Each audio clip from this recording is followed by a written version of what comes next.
recording now. Okay. Ms. Bright? Present. Ms. Dickinson? Ms. Clement? She seems to be absent, right? Carol Clement, present. Okay, thank you. Mr. Kapler? Present. And Mr. Stevie? Present. We have quorum, Mr. Chair. Great. Before we go to the second item, review and approve, I was going to ask the Vice Chair, Chris, if during our case you would sort of be our facilitator, since I'm only on the phone and not on the Teams meeting. Would you be up for that, Chris? I can. I'm also on my phone, but I'm through the app, so I can see the screen. I'm there. Okay. I'm just not sharing. I'm making school lunches, so I'm not gonna bore you guys with watching me make school lunches. Gotcha. I got something similar going on, but let's try that. See how that goes. All right. The next item is review and approve of the 5/7 legal action report and meeting minutes. We would need a motion, a second, and a vote. Mr. Chairperson, I was not present at that meeting. I'm listed as being present. I was not. I'll move to approve. We need to make a change. Okay. Maria, do we have the ability to strike the attendance of Carol from those meeting minutes? Yes, will do, Mr. Chair. Do we need to just wait to approve those until next time, or can we approve them with a change? You can approve them with a condition that change is made. Okay. Mr. Chairman, I would like to make a motion that we approve the minutes of the Friday, May 17th meeting with the following change, that Carol Clement be shown as being absent from that meeting. Okay, there's a motion on the table. I'll second the motion. Any second? I'll second. Rosemary, thank you. Thank you, Rosemary. I'll call for a vote. All in favor, say aye. Aye. Aye. Aye. Aye. Any opposed, say nay. And the ayes have it. This is the call to the audience. Are there any audience members that would like to introduce themselves that are not connected to a case or are not connected to staff? All right. I believe there's no audience. So here we are in our first case, which is case DRB 2103, new to EP Vine substation special exception request on 6980 East Escalante Road. And I'd like to get staff to give us a report on this case, please. Yes, Mr. Chair, members of the DRB, this is another request by Tucson Electric Power for the construction of a whole new electric substation, which requires an approval through the zoning examiner special exception procedure. It is zone SR. And the code indicates that the DRB is to provide a recommendation after review of this type of cases. And I have here in the agenda the purview, which I'm gonna just read out. In accordance to UDC section 4911A8, which is part of a series of use-specific standards for the utility use groups, distribution systems. So within those use-specific standards that the zoning examiner reviews, this is the one that he needs, a recommendation from the DRB. Any building housing such facility shall be in keeping with the character of the zone in which it is located. The design review board shall review all applications and make recommendations to the zoning examiner The DRB shall review architectural style, building elevations, materials on exterior facades, color schemes, new mechanical equipment locations, light of outdoor areas, window locations and types, screening, landscaping, vehicular use areas, and other contributing design features. The applicant is here to present and to answer questions, Mr. Chair. All right, thank you, Maria. And we turn it over to the applicant for their presentation. Good morning, this is Brian Pugh from TEP. Can I share my screen? Yes, please.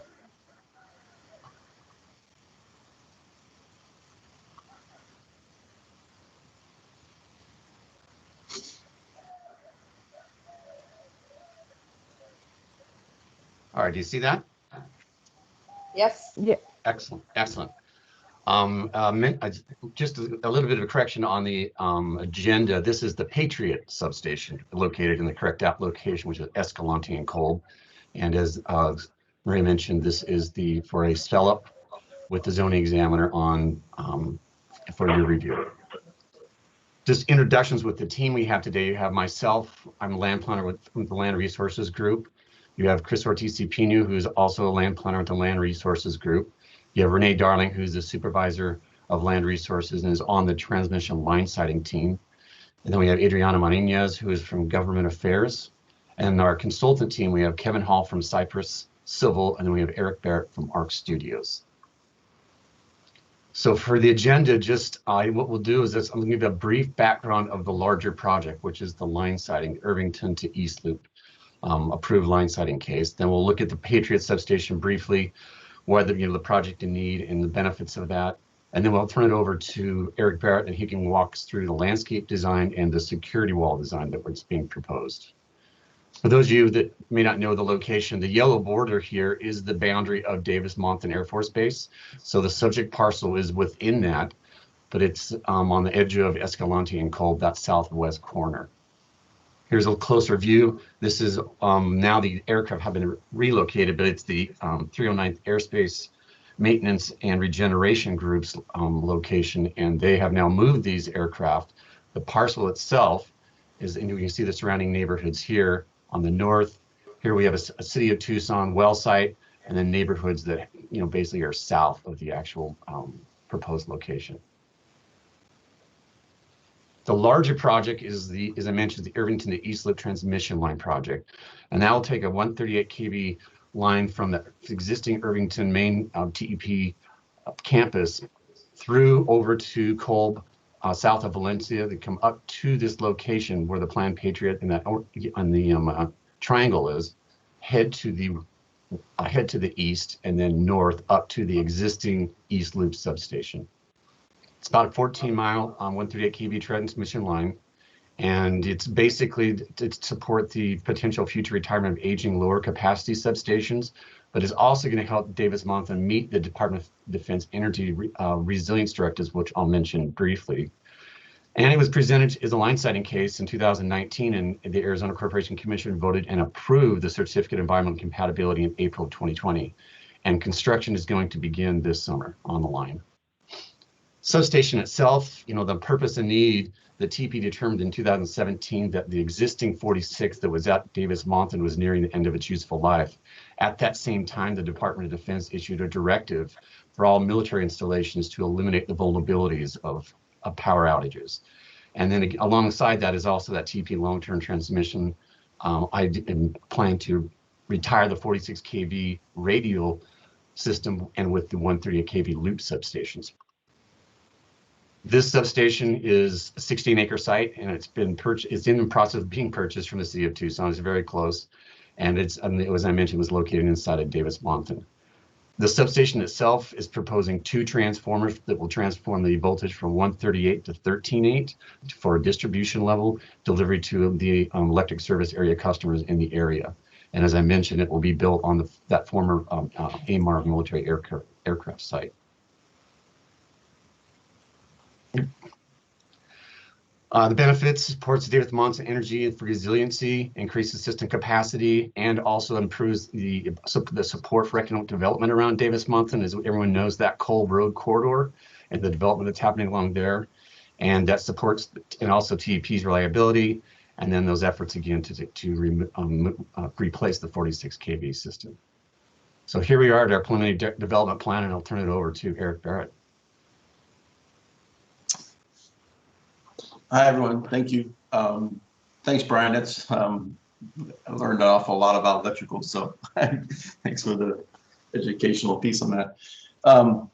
So overall, we are looking to basically re-landscape an area that's due to requirements from the base and its use is pretty much void of any vegetation. So our goal is to come in, provide a buffer along the north side and the east side primarily, and both still maintaining some access on the west and south sides. We have some restrictions on that, making sure we don't have too much vegetation too close to the security wall or perimeter fence for mainly just security reasons and visibility reasons. Overall, we're looking to revegetate the site with native vegetation. You can see we have large native riparian trees, medium and small trees, and we'll go through and kind of list those plants. If you want to go to the next slide, that'd be great. Here's some view sheds. I'll go into extra species in a little bit, but there's some view sheds of where we have really the vegetation you see that's in the front from the existing condition in view 1. That's actually all within the right of way along Escalante, and we're showing you how we're gonna, looking to enhance that in the backdrop. Second image, similar condition, further to the east, similar situation where we have little to no vegetation along Escalante, and what we're going to propose to create a better buffer on that. If you want to go to the next image. This is along Cove Road, again, kind of the corner. Again, basically the entire area is void of vegetation, and how we're going to look to propose vegetation along the corner and where our basin area is. And then in fact, another project that's being looked at is they're looking to provide a multi-use path along that strip. So we're planning for that incorporation into the site so they can add that. And then view 4 is basically same enhanced vegetation, providing a buffer and native species. Next slide. Oh, let's go back. So real quickly, I'll just touch on the species that we're looking at. So use of honey mesquite, blue palo verde, desert willows, nutleaf hackberry, desert cotton, and kidneywood as our trees. And then our shrubs are larger shrubs for screening and just space. Arizona rosewood, hopseed, wolfberry, and acacia. And then our accents are soap tree, yucca, Candelia, and saguaro. And then our ground cover treatment is basically 2 mixes of hydroseed. We have a basic desert hydroseed mix, and then where we have our basin area is going to be a grass mix of curly mesquite, toboso grass, and native buffalo grass. Do you want to go to the next slide?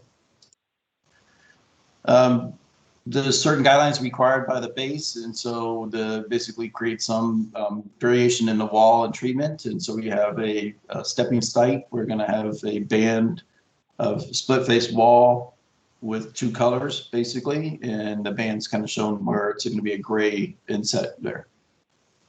And then our gates obviously will be the metal painted steel gate for access where there is access points. And I would say, in addition to that, this is the plant palette that we're proposing that I just went through. And I'd say we are also providing, we're utilizing the non-potable water source for our irrigation off of Escalante, and we'll provide irrigation as needed and hopefully turn it off over a period of time. It's just one addition to Eric, just on this wall detail here. This is not the base's standard. This is TEP standard of a 12-foot security wall that meets the critical infrastructure. But what we did have a conversation with the base and asked them what their standard was on the base, and it is a split block 2-tone desert tone wall. So this fits, and they saw image, and they agreed and are in support of it. The fence itself is a type of fence that it's been penetrated steel, and from an angle, it's from an oblique angle. It has opacity to it, but the security teams can then drive and look straight in at 90 degrees and see if there's anyone who shouldn't be inside that substation, so they can address that instead of having to enter the substation. So that's another detail. We mentioned this at the Vine Street, but this is another, again, just one more standard. Sure. Okay, thank you. Thank you, Eric, and all for that complete presentation. It seems to me that you're going from like no aesthetic besides the beautiful plains to sort of a landscape aesthetic. We're not really matching any residences. So this seems like, in my point of view, right on track with heading towards an approval here. Let's see what comments the board might have, and feel free to just chime in, board. Should I raise my hand or just chime in? Okay. Yeah, I won't be able to see any hands raised, so go ahead. Okay, thank you. Eric and TEP representative, very nice application, very thorough. I have a question about the drainage and possible passive water harvesting. I noticed on the contour map that was provided in the full application that the site splits. It's essentially a ridge line running north-south about halfway. Some of the water goes east, a lot of the water goes west. So how is that water? Is there any intention of catching that site runoff? Because the Class C soils imply clayey soils and or caliche soils. So it's not a highly absorbent soil in that area. What's being done to catch site runoff and direct it to the landscape borders? I would say overall, I mean, the primary collection point is the northeast corner, and that's where you have a higher concentration of the desert, more tropical, or not tropical, but riparian desert vegetation, the kidney wood, the cotton, desert cotton, and the hackberry. As far as the landscape, as it goes to the north, to the north and west, that just basically creating just a zone for that. We can show little depressions, and obviously you have our gravel sumps with our tree plantings and the depressions of the plantings, but we did not do any additional depressions or accentuation of that. That's something we could look at providing if necessary. Well, you know me, Eric, I would like that. I don't understand why people don't show passive water harvesting basins. If they're not shown, they're not going to get constructed. Understood. So we can work with a civil engineer and make sure we can provide some improved depressed areas, I believe. That would be greatly appreciated. Your plant palette, I think, is very nice. I understand the use of the riparian cottonwood, which is a meso-riparian. Hackberry and kidneys are more in the upper regions of riparian, up in the upper banks. Do you think, since the irrigation is going to be turned off once established, that these cottonwoods will continue looking decent with our current precipitation rates? I'm wondering, boy, those cottonwoods, I don't know if they're gonna go. I think the hackberries would, and the kidney, the Eisenhardias would go, but I'm questioning the cottonwoods. Yeah, so honestly, so typically every Friday night I do a loop around Soar East, and I mean the first time I saw the desert cotton was actually at the Desert Museum. There's one that's right at the base of a drainage collection point, and it's massive. It's actually way bigger than what it should be, but I think it's because of all the water it gets. But again, I ride around Soar East, and there's quite a few that have popped up of recent that weren't very common in the area. So my thought is it may be a plant that's transitioning in similar to like the desert willow that's, more of a diverse species. Honestly, I'm trying to pull away from just using native mesquites as much because we have so many of those and we'd like to get better diversity of other species. Right. Well, I like your call out for the honey mesquites, and I think the Eisenhardia orthocarpus, the kidney woods, are way underutilized in our landscape. They're a great little tree. Agreed. Completely agreed. Just planted one last week. Nice. At my house, so. Oh, that's even better. All right. So let's see if I have. Yeah, it's just those passive water harvesting basins. If we, we all know every little bit helps. Every little bit helps in this time. Agreed. So if we could get those in along the northern boundary, detention basin is obvious. And I guess that let me see, the southeast corner area really doesn't get that much runoff, correct? Correct. And again, that's so we looked at putting vegetation on all four sides. It became more of a concern for safety and security, not only for our facility, but also for the base itself. So that's just treated with the hydroseed mix. As you know, the base basically blades everything. So we're trying to, restore the desert as best possible with a nice little native flowering mix and maintain that access and visibility. Okay. And tell me a little bit about the temporary irrigation system. Is it going to be a dual zone, trees and shrubs? Or tell me a little bit about that, please. Yeah. So I only say as far as temporary, it's only temporary if we decide to turn the system off. But again, it is a reclaimed water source. It's basically the northeast corner of the site. My view on irrigation and turning systems off is I believe you can turn them off when we are getting adequate moisture. I do believe we should provide irrigation April, May, and June, just because that's when plant material goes in decline. So I'm not one for ever really turning in a system completely off unless we know the plant material is fully established. But I think we should look to preserve surfaces as best as possible. And if we can, we would like to do that at some point. Whether TEP actually ever decides to turn the system off, I'll refer to them. It is a PVC system. It is a long-term durable system. It's not a temporary poly system by any means.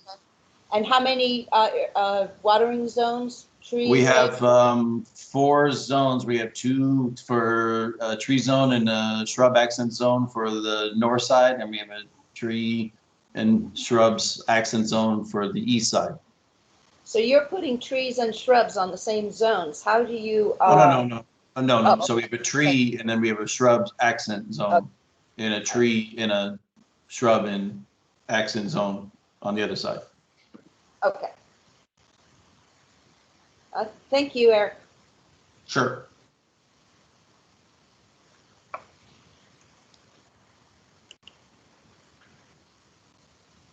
Hey, Eric, this is Chris. I'm going to jump in here. Sure. On Carol's point of the harvesting basins, is your detail you're using currently have a basin at each tree? So at least you have a minimum of that criteria already set? Yes, we have a basin for each tree, and then on top of that, we also have the augerage sump. Because of the soil conditions, we are promoting to ensure we get below any kind of caliche layer so that we have a good positive drainage. I think that's something that, for us, it's a standard, is trying to make sure we have the roots go down below that, and we have a good solid taproot especially on a mesquite or a palo verde.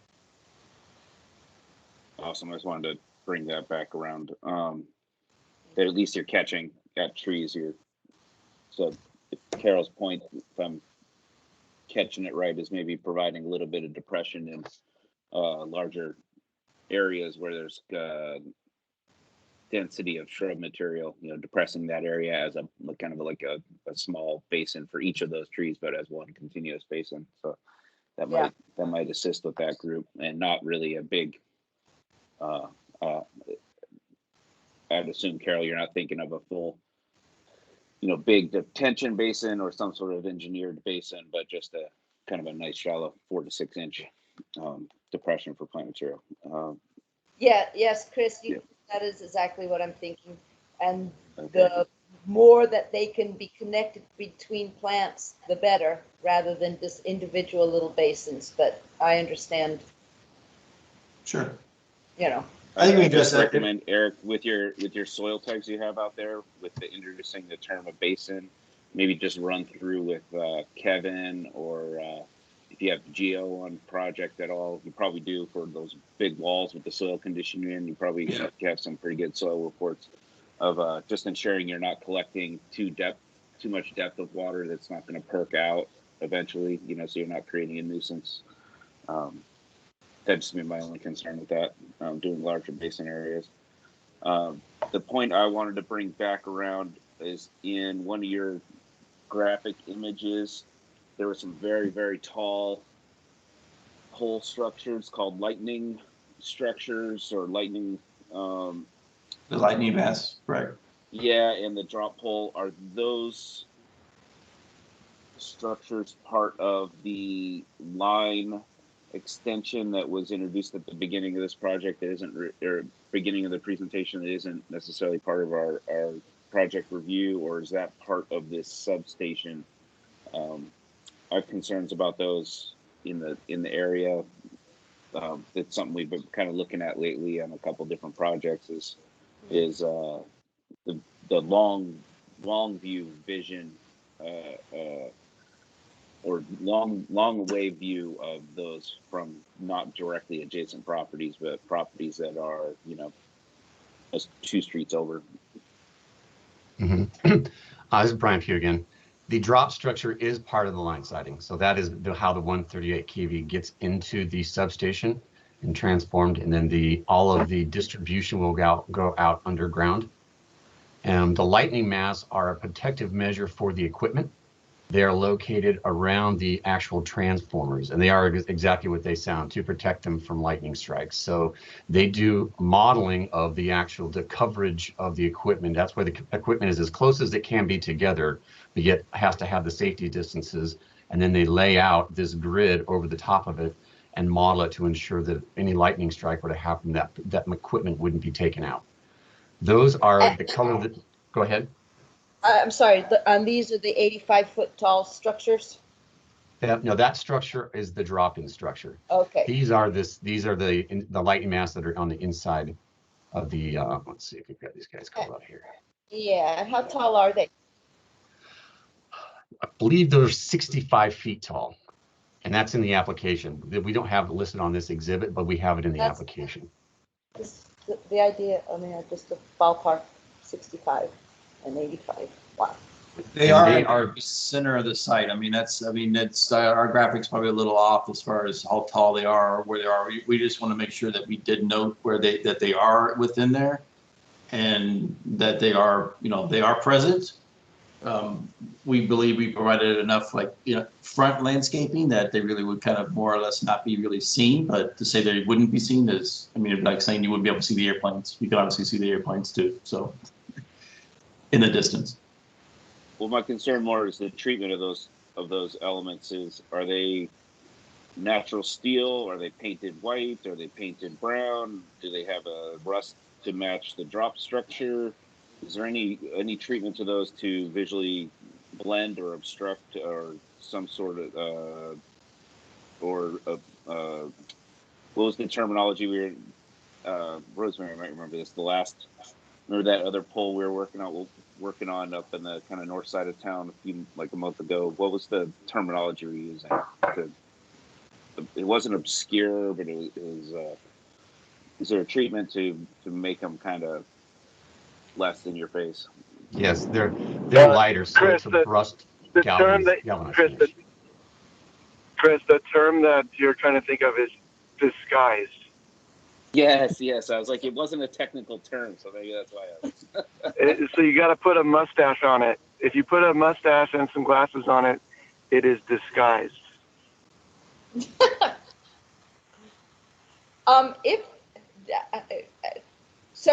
I'm sorry, TEP representative, could you answer Chris's question? Yes. What's the covering on it? Sorry. The finish is a brushed galvanized finish, so it's non-reflective. So we have, we can provide some photos of the Arkino substation we built a couple of years ago with them in the skyline, much less visible than the Corten weathered steel, which is what the actual drop structures are. Right. They do reflect, not reflect, but they blend a little bit with the sky color. Absolutely, absolutely. They completely blend far better than any dark or painted surface. May I ask, has TEP ever considered putting out a call to artists to do something fun with these lightning masts? No, only because they are a critical piece of the actual substation, and so it's basically a standard that's necessary to maintain federal standards, electrical standards. They're only as tall as they have to be. We wouldn't put a larger structure in if we didn't have to. But the height of the equipment meets the height of the zone, and then there has to be that safety zone for work to be done or access to on the equipment itself, and also for just the protection. They do it through their modeling, so they are as low as they can be. So that's what they do. I understand that, but criteria put out within the call to artists could describe all the parameters that have to be met. It's just a thought. I know you're not required, but it would be We a could nice definitely gesture. consider it. Be a nice gesture towards the community, and artists are starving right now. There's been so little call to artists lately.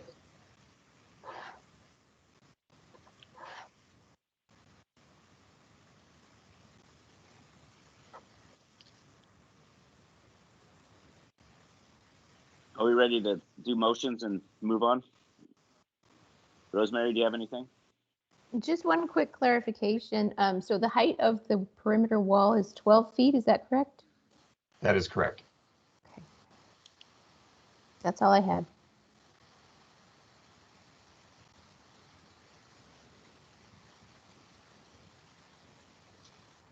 Actually, whoever's in control of the screen can, now that Rosemary brought up the 12 feet again.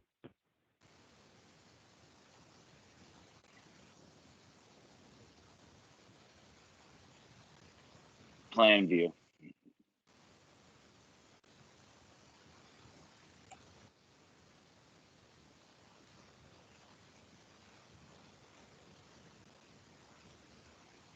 Okay, the reason to explain why I brought back to this was to give myself a little bit of look at how far back that wall is from the right-of-way line. So if Escalante or Kolb ever expanded full right-of-way, how that they're both facades of that Kolb and Escalante sides are still pretty far set back from what would ultimately be a full build-out right-of-way or property line right build-out. So. And plenty of plant material in there, Eric. So I think we're pretty good on my end. Yeah, we are in excess of 10-foot landscape borders, for sure. So are we ready to have a motion?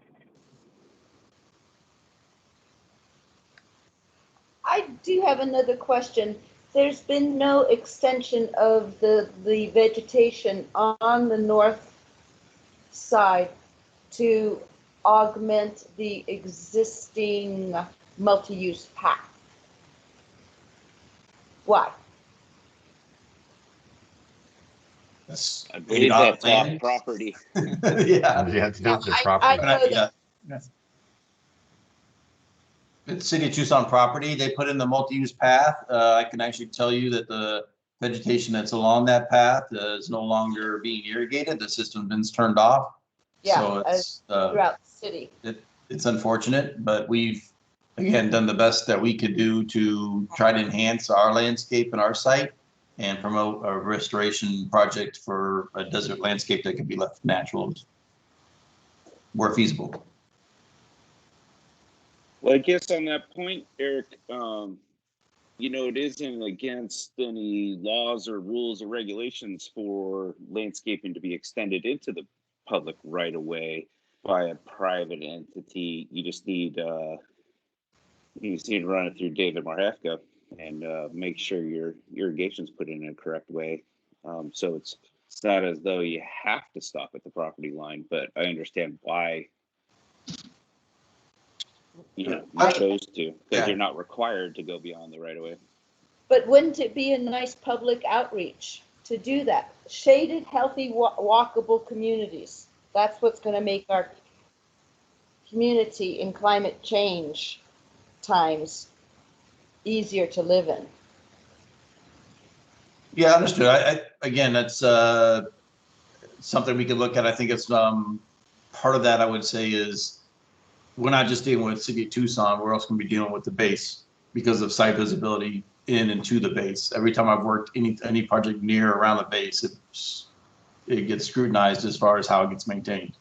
I think you guys have all seen how basically there's no vegetation except for trees in certain areas. So we could see if they would allow us to plant additional trees along the trail. But if it's not good, if the irrigation system's destroyed and we can't utilize that, then I think that would not be beneficial to anyone.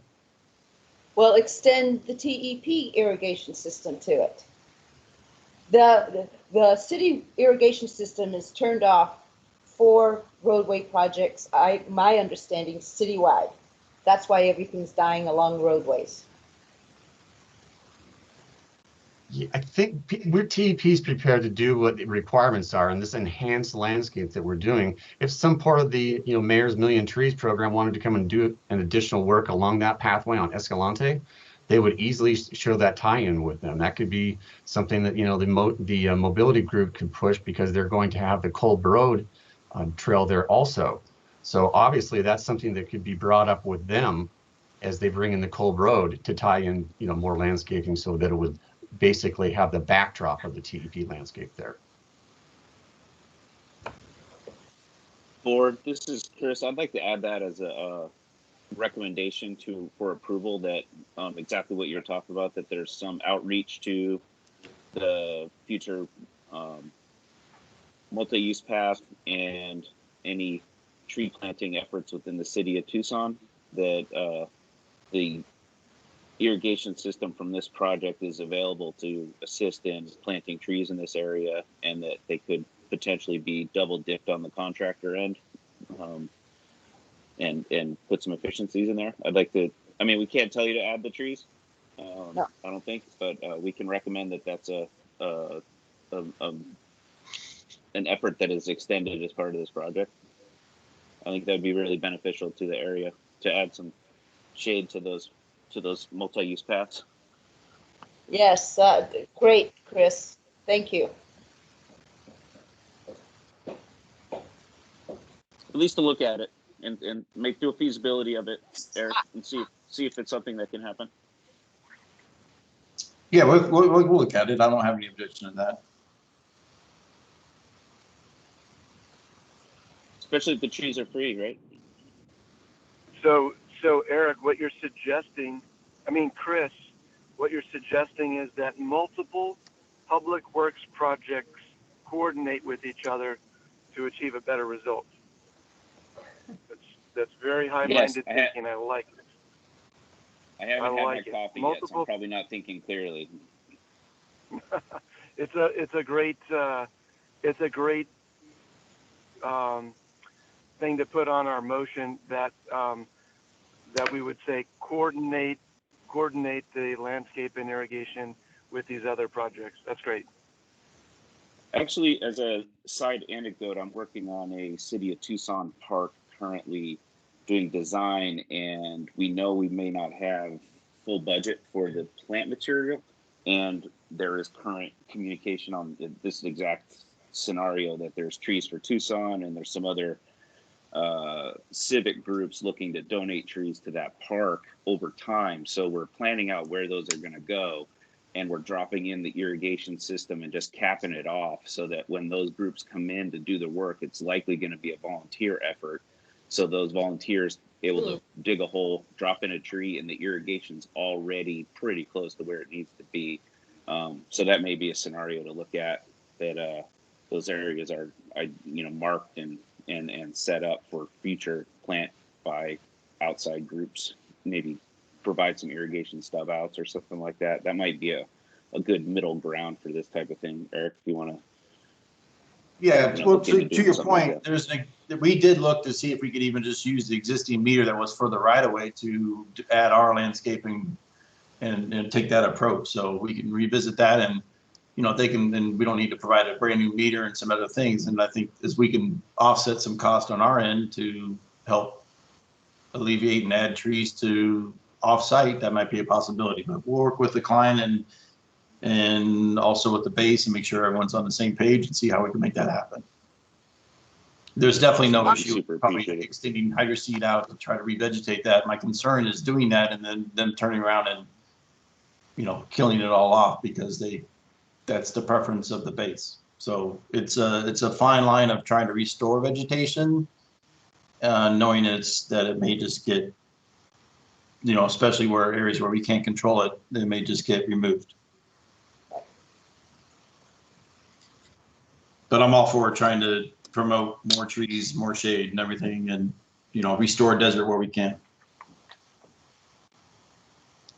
Great, sounds great. All right, who's got a motion for us to think about?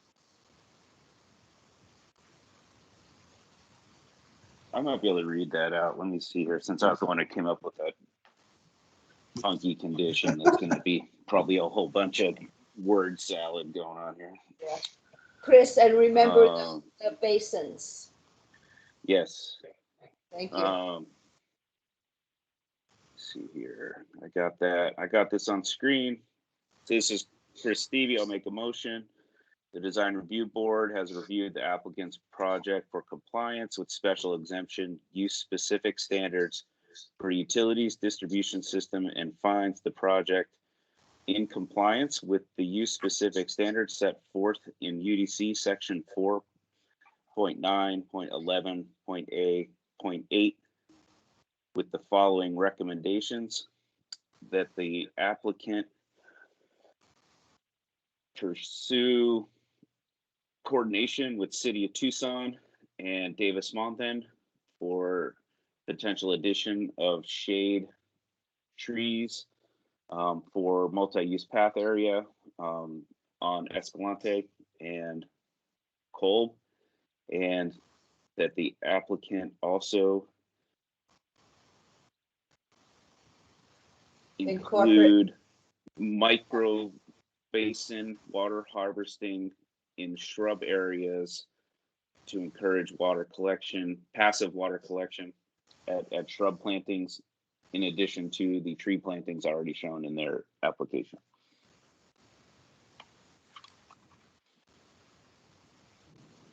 Perfect. All right, did you get that, Maria? Yes, we Let's, did. Okay, great. Is there a second on this motion? I'll second the motion. Carol Clement. Thank you, Carol.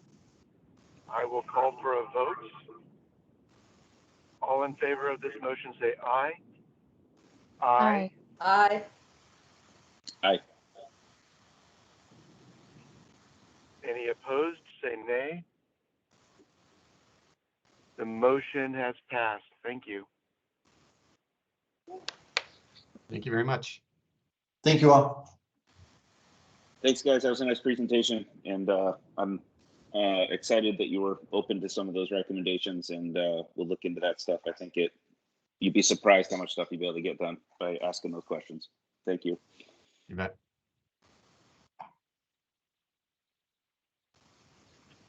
All right. Is the next agenda item staff announcements? That's correct, Mr. Chair. We don't have any new announcements. The next DRB meeting is scheduled for June 4th. So we'll see if we get new cases. Great. Thank you, DRB board. Thanks, staff. We can adjourn. Excellent. Thank you Yeah, very Maria, much. I'm not going to be available. I'm not going to be available for June 4th. I'm going to be on an airplane by that during that time frame. Okay, sounds good. Maria. Thank you for the heads up. Yeah, Maria, I will not be available June 4th either. Okay. I'll be traveling.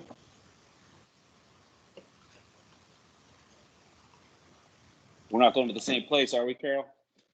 Where are you going? Just kidding. I'm going to Denver. I'm going east. Which direction are you headed? Yeah. Going to Denver from Tucson. Huh. We will not be on the same plane. I was just kidding. You know, you never know. You never know. It's weird.